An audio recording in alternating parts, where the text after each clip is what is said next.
Hi, welcome to Katie Stories number 18. I hope you caught last week's Christmas special with my best friend Rhonda.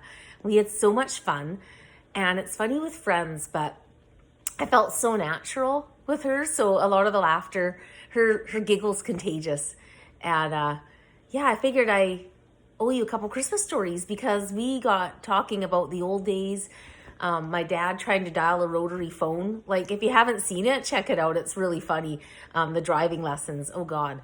And when we were finished, Rhonda says to me after the camera was off, Katie, there's something you missed about the story with your dad. Because when he was teaching you how to drive, he started to yell at you to stop, like before you hit the pole. And I went, oh, yeah, like I haven't told that story in so long. If anybody saw this, and I was talking about when Dad was giving me my driving lesson, as we were pulling into where my sister lives, I was just so stressed from him yelling and nagging that I tuned out, and I was literally driving into this pole in the parking spots. And Dad started yelling like, "Katie, stop! Katie, stop! Katie, stop!" And that's when I slammed on the brakes. He grabbed the thing and put it in park and said, "Get that." Anyway, that's it. If you want to see the rest, you got to watch it because I've got more stories to tell. And so I hope you all had a really great Christmas. I mean that you were with people you loved, and it's not what you got. Sometimes it's that effort, knowing somebody just thought about you all year and remembered, your favorite chapstick or toothpaste. Yeah, actually, I scored big points for putting toothpaste in the stocking this year with the family. Yeah, they needed some. And you never know what you're gonna need. So I was gonna tell you a story about when I was young. A couple of things. One, how I ruined the whole Santa Claus theory.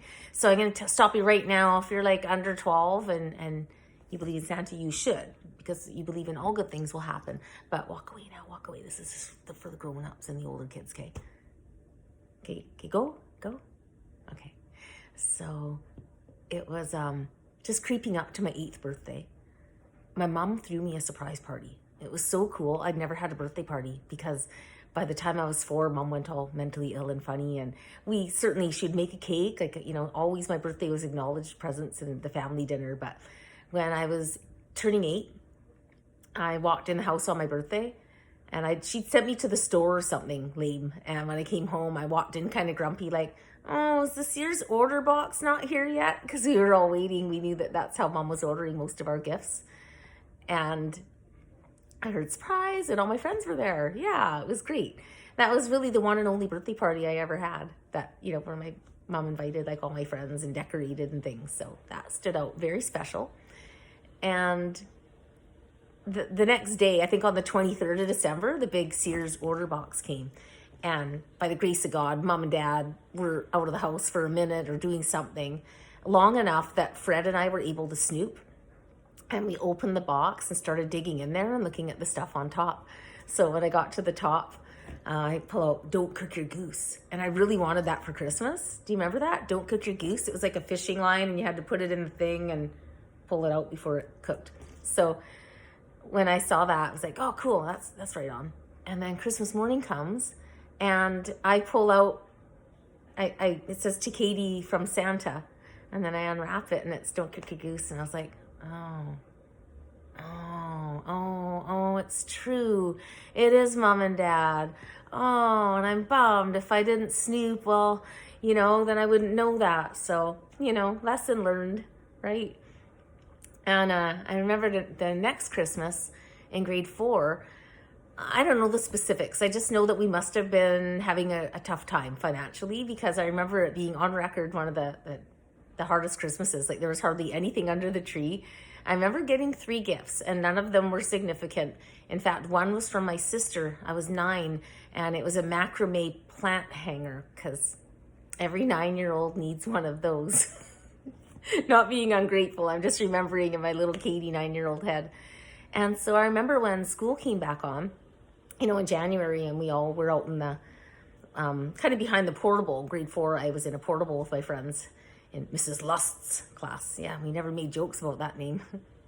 And so we were all playing in the snow behind the school, And everybody was talking, oh, what'd you get for Christmas? Oh yeah, I got this Barbie and and a new sweater and, skates. And I was embarrassed. Like, I remember just kind of playing off to the side and being really quiet for once in my life because I was just hoping nobody would ask. So, and then I remember, going in grade 9 or 10 where my parents were really healing and things were like really doing great in our family. And I remember like that effort, mom paying attention to everything I liked and being stunned that she nailed it. That this leather purse I liked and these leather boots. It was like she had a spy following me through the mall at that time. And that was a really great one too. But most of all too, just I've been talking about my sister on Facebook. If you follow me on Facebook, missing my sister, my first Christmas without her. She loved Christmas. She was like Mrs. Christmas. And we often have to give her heck for putting her tree up before Halloween. Like, you're going to scare the kids. Just wait. Wait till after Remembrance Day. And she's not with us anymore, so we really missed her. It was a little, kind of a big hole. And my husband's dad passed away in March. So just being with everybody, just enjoying that whole family thing. And, when you do talk about great memories and things, that's, really what our spirit's all about. Enjoying the decorations and hearing the music. Even if you say it drives you crazy, at the time it feels kind of good. So, I'm trying to think now what other stories I have for you about Christmas. And not really many shameless ones. I'm sure I could dig some up. But I think I'm just going to keep this one short. And I'm going to chat with you before New Year's. And I wish you all a happy Monday. And wow, it's going to be 2020. So I'm not going to talk to you until next year.